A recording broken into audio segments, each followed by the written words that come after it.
राधे राधे, हरे कृष्णा। कैसे हो आप सभी लोग? आशा करती हूँ आप सभी परम मंगल में होगे, स्वस्थ होगे, अच्छे होगे। सबसे पहले आप सभी को देखिए 2 अक्टूबर को पड़ने वाला है सूर्य ग्रहण।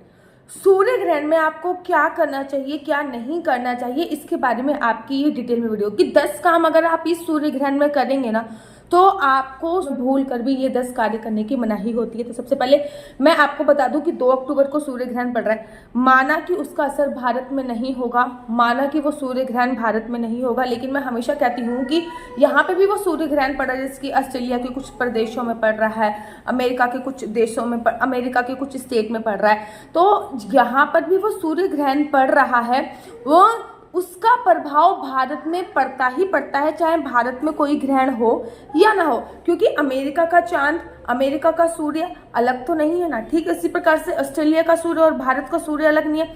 पूरे पृथ्वी मंडल का सूर्य एक ही है। जब सूर्य ग्रहण होता है तो हमारे सूर्य देवता कष्ट में होते हैं, जब चंद्र ग्रहण होता है तो हमारे चंद्र देवता कष्ट में होते हैं, जब हमारे देवी देवता कष्ट में होते हैं तो ये बिल्कुल भी सुखद परिणाम, सुखद फल नहीं देके जाते हैं। इसलिए ग्रहण काल में हमें बहुत सावधानी बरतनी चाहिए। जब ये ग्रहण शुरू हो रहा है ना, तब तो भारत में सूर्य भी अस्त हो चुका होगा और चांद निकलने का टाइम हो चुका होगा।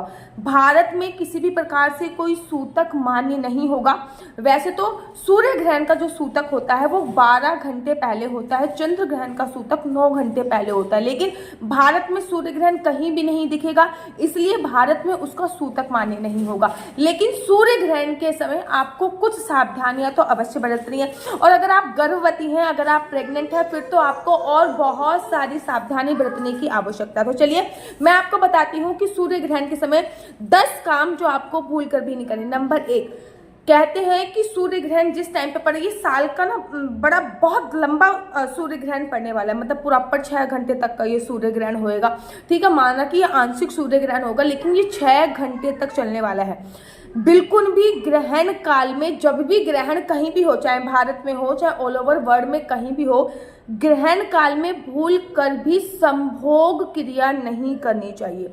खुल के बता रही हूँ, ग्रहण काल में कंसीव हुआ बच्चा प्रत्यक्ष राक्षस योनि का बोला जाता है। ग्रहण काल में जो भी बच्चा कंसीव होता है ना, वो राक्षस ही होता है और वो बिल्कुल अपने माता पिता के ऊपर बहुत हावी होता है, उसका भाग्य बहुत ही ज्यादा बेकार होता है। मैंने कहा ना, सूर्य ग्रहण में हमारे सूर्य देवता कष्ट में, जब हमारे सूर्य देवता कष्ट में है तो वो धरती लोक पे जो भी वाइब्रेशंस डालेंगे, उनकी जो भी वाइब्रेशंस आएगी वो नेगेटिव ही आती है। सूर्य ग्रहण में इफ यू आर प्रेग्नेंट, अगर आप प्रेग्नेंट हैं तो कोशिश कीजिए कि सोइए मत। मैं तो हमेशा कहती हूँ कि टाइम पे सोने का टाइम होएगा, लेकिन कोशिश कीजिए अगर आप ना सो, और अगर आपके पास सोना जरूरी है तो अगर आप गर्भवती हैं या गर्भवती नहीं है तब भी सूर्य ग्रहण प्रारंभ होने से पहले एक नींबू को काट लीजिए, 4 हिस्सों में बांट लीजिए और उस नींबू को अपने घर के 4 कोनों में रख दीजिए, ताकि सूर्य ग्रहण की जो भी नेगेटिव वाइब्रेशंस है वो उस नींबू में जाके समाहित हो जाए। ठीक है, और अगर आप गर्भवती हैं तो अपने पेट में गेरू अच्छे से लगा लीजिए, ताकि सूर्य ग्रहण की जो नेगेटिव वाइब्रेशंस है, वाइब देखो मैंने आपसे कहा ना, सूर्य उगे चाहे ना हो, क्योंकि जिस टाइम पे ग्रहण का टाइम है उस टाइम पे तो हम सभी सो रहे होंगे। ग्रहण का टाइम है 9:04 से लेके जो ग्रहण खत्म होगा वो 3:04 तक खत्म होगा। मोटा मोटा 6 घंटे का सूर्य ग्रहण है, और 6 घंटे में ओबियसली बात है कोई इंसान ऐसा नहीं है जो नहीं सोएगा। तो आप लोग भारत में सो रहे होगे, लेकिन सोने से पहले कुछ सावधानियां आपको बरतनी है। चाहे अगर आप गर्भवती हैं तो पेट पे जरूर लगा लीजिए। आप जो भी अपने कपड़े पहन के सोते हो, मैक्सी वगैरह, उसके साथ जो भी चुन्नी वगैरह लपेट के सोते हो, यहाँ पे थोड़ा सा तुलसी पत्र जरूर डाल दीजिए। आपके घर में जो भी खाद्य सामग्री है, जैसे कि दूध इत्यादि, वैसे तो कोशिश कीजिए उतनी ही खाद्य सामग्री बनाओ कि खत्म हो जाए, क्योंकि अगले दिन नवरात्रि और आपका व्रत भी है। लेकिन दूध इत्यादि इसमें थोड़े बहुत तुलसी दल अवश्य और अवश्य डाल दीजिए। ध्यान रखिए अमावस्या पे तुलसी दल तोड़ा नहीं जाता, इसलिए आप तुलसी दल अभी तोड़ लीजिए। साथ ही साथ अगर आप गर्भवती भी नहीं है तब भी अपने घर के 4 कोनों में आप लोग नींबू अवश्य डाल लीजिए। अगले दिन नेक्स्ट डे आपको पानी में हमेशा नींबू निचोड़कर ही पूरे घर को धो दीजिए। अगर आपका घर धुलने लायक है तो पूरा घर धो दीजिए, लेकिन अगर घर धुलने लायक नहीं है तो पानी में नींबू निचोड़कर पोंछा लगाइए। और अगर आप पोंछा पानी में नींबू निचोड़कर लगाओगे तो आपके घर में जो भी नेगेटिव वाइब्रेशन सूर्य ग्रहण की आई है वो सारी की सारी नेगेटिव वाइब्रेशन जो है वो चली जाएगी।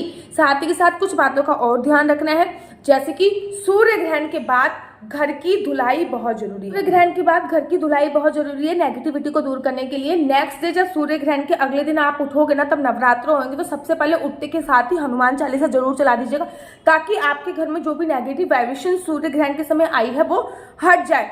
आपने जो भी कपड़े पहने होंगे इनको नींबू वाले पानी से जरूर धो लीजिएगा। साथ ही के साथ आपके घर के जो भी पर्दे इत्यादि हैं, इनमें पानी में नींबू निचोड़कर उनमें छिड़काव अवश्य और अवश्य कीजिएगा। पानी में नींबू निचोड़िएगा। घर की बेडशीट, ठीक है ना, और घर के कपड़े जितने भी उनमें याद रखिए कि सूर्य ग्रहण 2 तारीख की रात को है। रात के समय कोई भी चीज आपको बाहर नहीं छोड़नी है भूलकर। वैसे तो मैं हमेशा मना करती हूँ कि किसी भी प्रकार का कोई कपड़ा वगैरह रात को बाहर नहीं छोड़ना होता, लेकिन सूर्य ग्रहण के समय कोई भी चीज किसी भी प्रकार से रात को बाहर नहीं छोड़नी है। सूर्य ग्रहण के समय कोशिश कीजिए खाना कम खाएं, क्योंकि सूर्य ग्रहण का जो प्रभाव है ना, आगे 3 महीने तक आपको देखने मिलेगा और आपको 3 महीने तक शारीरिक कष्टों का सामना करना ही करना पड़ेगा। अभी 15 दिन पहले आपने पता है पूर्णमासी पे चंद्र ग्रहण आया है। जब भी 15 दिन के अंदर 2 ग्रहण आते हैं तो बहुत नेगेटिव असर पृथ्वी लोक पर डाल के जाते हैं। तो इसका पॉजिटिव असर करने के लिए अपने घर में हनुमान चालीसा करिए, घर में धूनी अवश्य दीजिए, नींबू वाले घर में पोंछा अवश्य लगाइए, घर के मुख्य द्वार पर स्वास्तिक अवश्य बनाइए।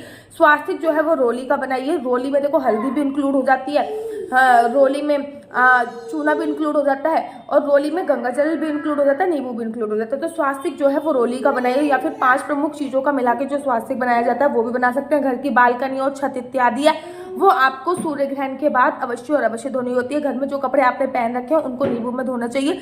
सूर्य ग्रहण के बाद बाल धोना बहुत जरूरी है, मतलब पूरी इंटरनल क्लीनिंग, ताकि देखो सूर्य देवता हमारे कष्ट में है सूर्य ग्रहण में, तो वो पृथ्वी लोक पे अपनी नेगेटिव वाइब्रेशंस डालते हैं। जब वो नेगेटिव वाइब्रेशन डालते हैं तो हमारे साथ बहुत अच्छा नहीं होता। आगे 15 दिन तक कोई भी अच्छा कोई शुभ कार्य करने की सोचना तो अवॉइड कीजिए। ये नहीं कि नवरात्रों का दिन चल रहे हैं और नवरात्रे बड़े शुभ दिन में आते हैं, लड़की देख लेते हैं, लड़की पक्की कर लेते हैं, लड़का ये कर लेते हैं, फलाना ठिकाना। नहीं, सूर्य ग्रहण के 15 दिन बाद तक कोई भी शुभ कार्य नहीं करना चाहिए। कोई बिग इन्वेस्टमेंट नहीं करनी, जैसे कि कोई प्रॉपर्टी में इन्वेस्टमेंट नहीं करनी है, गृह प्रवेश इत्यादि पर भी मैं तो मना करूंगी। बाकी आप अपने पंडित जी की मना ले सकते हो। हाँ, सूर्य ग्रहण के कुछ दिनों बाद दशहरा है, तब आप गृह प्रवेश कर सकते हो, जो कि बहुत ज्यादा सर्वोत्तम और सर्वोपरि मुहूर्त होता है। सूर्य ग्रहण के तुरंत बाद गृह प्रवेश की मैं मनाही करती हूँ। सूर्य ग्रहण जो होता है, बहुत लंबी यात्रा मत कीजिए। कोई भी लंबा इन्वेस्टमेंट अगर कर रहे हो तो वो भी अवॉइड कर दीजिए। सूर्य ग्रहण के बाद सात्विक भोजन खाना अगर प्रारंभ कर सकते हो तो बहुत अच्छा बात है, क्योंकि सूर्य ग्रहण रिलेट करता है हमारी बॉडी से। शारीरिक कष्ट होने की संभावना बहुत ज्यादा है। और मैं तो ये कह रही हूँ कि सूर्य ग्रहण के अगले दिन नवरात्र है, तो अगर आप नवरात्रों में पूजा अर्चना वंदना कर सकते हो फिर तो सर्वोत्तम ही क्या है। पूरे 9 दिन के व्रत रखिए, घर में रोज धूनी कीजिए, घर में अखंड दूध जलाइए। नवरात्रों से संबंधित वीडियो ऑलरेडी मेरे यूट्यूब चैनल पे आ रही है। अब आप ये पूछोगे दीदी वो जो नींबू रखा है उसका क्या करना है? एक हाथ में आपको पॉलिथीन पहननी है, पॉलिथीन पहन के वो नींबू उठा देना है और वो नींबू आपको अपने घर के कूड़ेदान में फेंक देना है। इतना करना है, ठीक है ना। बाकी नींबू में कुछ ऐसी एनर्जी होती है जो नेगेटिव एनर्जी को अपनी तरफ खींच लेती है, तो इसलिए मैं नींबू रखने की बात कर रही हूँ। तो सूर्य ग्रहण में सतर्क होने की आवश्यकता है, ग्रहण से डरने की आवश्यकता नहीं है, ठीक है ना। अगर आप लोग अपनी कुंडली मुझसे दिखवाना चाहते हैं तो मेरा नंबर है 4/9-20-25-65। मैं दोबारा से रिपीट करती हूँ, 4/9-20-25-65।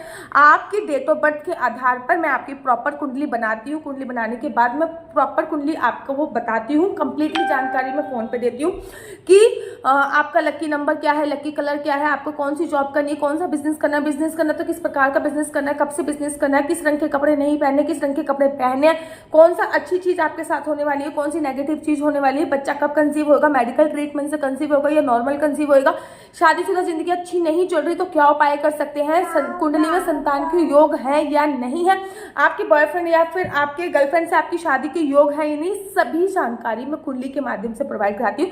लेकिन कुंडली देखना बिल्कुल भी फ्री नहीं है, कुंडली देखने के थोड़े से चार्जेस हैं। नीचे मेरे नंबर दिए हैं, इस नंबरों पर संपर्क करके आप अपनी कुंडली मुझसे दिखवा सकते हैं। मेरा नंबर है 4/9-20-25-65। दोबारा से मैं रिपीट कर देती हूँ, 4/9-20-25-65। और अगर आपको मेरी वीडियो अच्छी लगती है तो आप अपना यूट्यूब चैनल हरि बोल को लाइक शेयर सब्सक्राइब करना बिल्कुल भी मत भूलिए। तब तक के लिए मुझे दीजिए इजाजत। राधे राधे, हरे कृष्णा, हरि बोल।